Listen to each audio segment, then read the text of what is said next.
สบายมุสมกลับเข้ามาพูดคุยวิเคราะห์กันทอกทางกับแม็กเรื่องของEPนี้จะบอกเรื่องสนามบินอุตภาว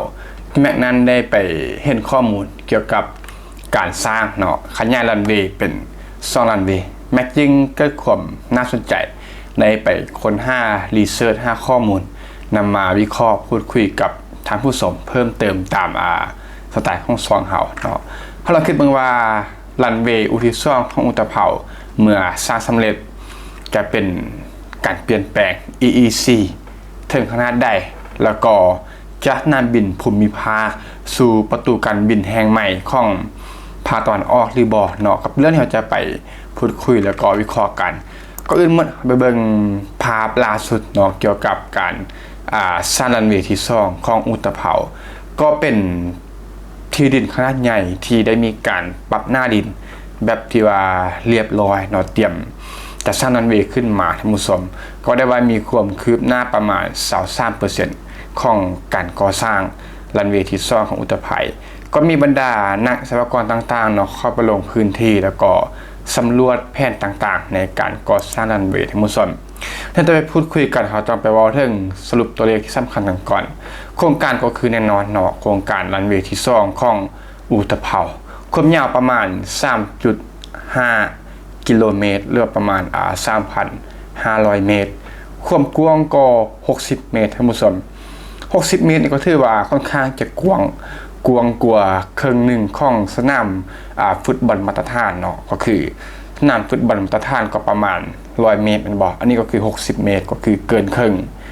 มูลค่าของสัญญาประมาณ 13,142 ล้านบาทท่านผู้ชม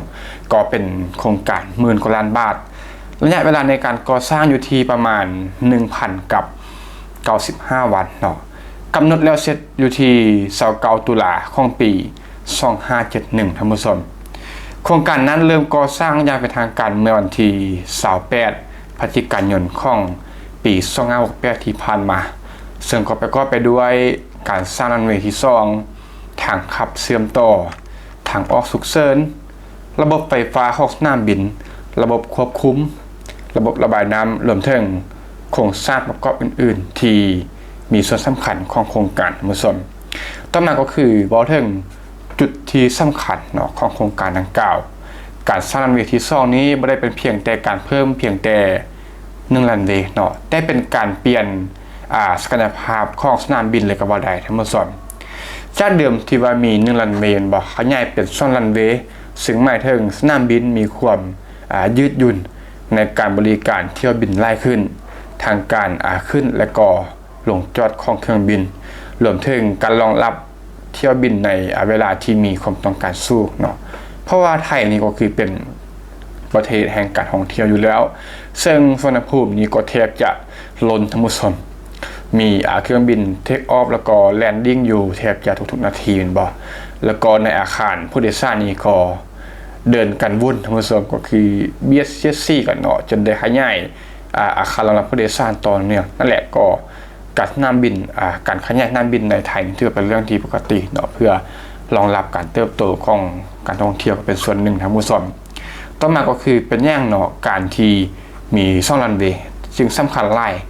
ต่อกับอุตภาวทั้งหมดส่วนซึ่งลองคิดภาพกันง่ายๆเบิ่งว่าสนามบินที่ว่ามีรันเวย์เดียวเนาะถ้าหากว่าเกิดเหตุขัดข้องเช่นเครื่องบินขัดข้องมันบ่ต้องปิดรันเวย์ชั่วคราวมีการซ่อมบำรุงหรือว่าสภาพอากาศนั้นบ่เอื้ออำนวยเนาะความสามารถในการรองรับเที่ยวบินก็จะได้รับผลกระทบทันทีแต่ว่าเมื่อมี2รันเวย์สนามบินก็จะมีความยืดหยุ่นเนาะในการบริการเที่ยวบินให้มันคล่องง่ายขึ้นท่านผู้ชมนี่เป็นคุณสมบัติสำคัญของสนามบินที่ว่าจะต้องการเป็นเติบโตเป็นฮับของภูมิภาคหรือว่าเราได้ก็ตามท่านผู้ชมแล้วต่อมาก็คือรันเวย์ยาว 3,500 เมตรนี่มันใหญ่ขนาดใดเนาะนี่บ่ได้เป็นรันเวย์ขนาดเล็กถ้าว่ากันตามตรงก็คือความยาวถึง 3.5 กิโลเมตรแล้วก็กว้าง60 เมตร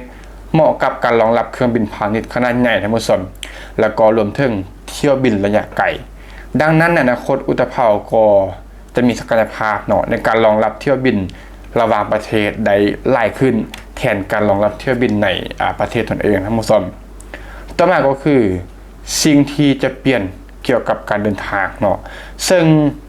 ปัจจุบันคนที่อยู่พัทยาแม่นบ่ระยองชลบุรีจันทบุรีหรือว่าตราด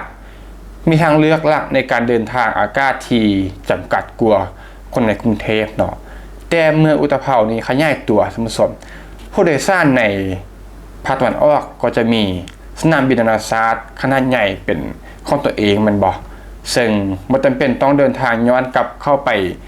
สนามบินในกรุงเทพในแต่ละครั้งที่จะเดินทางออกนอกประเทศหรือว่าไปจุดหมายปลายทางที่ไกลขึ้นนะท่านผู้ชมต่อมาก็คือ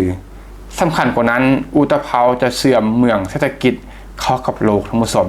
นี่คือจุดที่น่าสนใจที่สุดเนาะอุตภาวนั้นตั้งอยู่ในพื้นที่ EEC แม่นบ่ซึ่งครอบคลุมทั้งชลบุรีระยองแล้วก็ฉะเชิงเทราเนาะและก็เป็นฐานสำคัญของอุตสาหกรรมการลงทุนจากต่างประเทศท่องเที่ยวโลจิสติกรวมถึงเขตอุตสาหกรรมดังนั้นสนามบินนั้นบ่ได้ถูกสร้างมาเพื่อรองรับแต่นักท่องเที่ยวเพียงแต่อย่างเดียวเนาะแต่ว่าจะรองรับเศรษฐกิจทางภูมิภาคเลยท่านผู้ชมแล้วก็ต่อมาก็คือสิ่งที่น่าสนใจหลายเนาะสนามบินนี้บ่ได้มาแบบเดียวๆแต่ว่าโครงการอุตภาวนั้นถูกวางให้เป็นส่วนหนึ่งของ Eastern Aviation City หรือว่าเมืองการบินของภาคตะวันออกท่านผู้ชมโครงการภาพใหญ่มีเป้าหมายในการรองรับผู้โดยสารได้สูงสุดถึง60 ล้านคนต่อปีในอนาคตท่านผู้ชมและก็มีเงินลงทุนรวมกว่า 217,000 กว่าล้านบาทเนาะตามข้อมูลของสกพอดังนั้นรันเวย์ที่2นี้ก็เป็นหนึ่งในชิ้นส่วนสำคัญของทางระบบแต่ว่าบ่ได้เป็นโครงสร้างทางด้านทางเมืองในการพัฒนาท่านผู้ชมต่อมาก็คือถ้าวันในอนาคตเนาะสนามบินนั้นสามารถรองรับได้60 ล้านคนตามเป้าหมายมันจะเกิดอย่างขึ้นเนาะซึ่งผลกระทบนั้นจะใหญ่กว่าคำว่าสนามบินในอุตภาวเนาะแต่ว่ามันจะเกิดเป็นอีโคซิสเต็มในรอบสนามบินท่านผู้ชมเช่นว่าสายการบินมันบอกโรงแรมคาร์โก้ศูนย์ซ่อมบำรุงเครื่องบินหรือMRO เนาะอุตสาหกรรมการบินศูนย์ฝึกบุคลากรโลจิสติกรวมถึงธุรกิจภาคบริการต่างๆมันก็จะเติบโตหรือว่าเกิดขึ้นในทิศทางที่ดีไปพร้อมกันท่านผู้ชม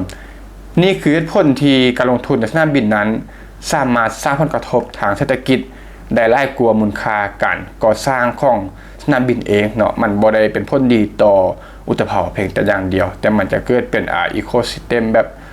รอบสนามบินเลยท่านผู้ชมซึ่งก็ว่าได้ว่าจุดนี้แหละคือจุดที่อุตภาวนั้นอาจจะกลายเป็นเกมเชงนะหรือว่าตัวผิดเกมท่านผู้ชมถ้าว่าโครงสร้างพื้นฐานทั้งหมดนั้นเดินหน้าได้ตามแผนที่วางไว้ท่านผู้ชมภาคตะวันออกของไทยก็จะมีระบบที่น่าสนใจหลายขึ้นเส้นทางอากาศก็คืออุตภาวเนาะไปรถไฟเชื่อมกับกรุงเทพแล้วก็สนามบินหลักรวมถึงมีทะเลแหลมฉบังท่านผู้ชมเชื่อมกับทางถนนมอเตอร์เวย์แล้วก็โครงข่าย EEC นี่คือระบบโลจิสติกแบบเชื่อมกันที่ว่าวงจรที่สุดท่านผู้ชมและก็สุดท้ายก็คือเมื่อการลงทุนมันพัฒนาหรือว่าดีถึงขนาดนี้เนาะนี่คือสิ่งที่นักลงทุนจากต่างประเทศหรือว่าภายในจะเบิ่งในมุมมองที่เปลี่ยนไปท่านผู้ชมนักลงทุนจากต่างชาตินั้นบ่ได้ถามหรือว่าเบิ่งเพียงแต่ว่าประเทศไทยนั้นมีแรงงานที่จะทำงานหรือบ่แต่ว่าจะเบิ่งหรือว่าจะถามเลยก็คือสินค้าของคนที่จะเข้ามาลงทุนนั้นจะออกประเทศไทยนี้ได้เร็วทุกขนาดได้นะก็คือ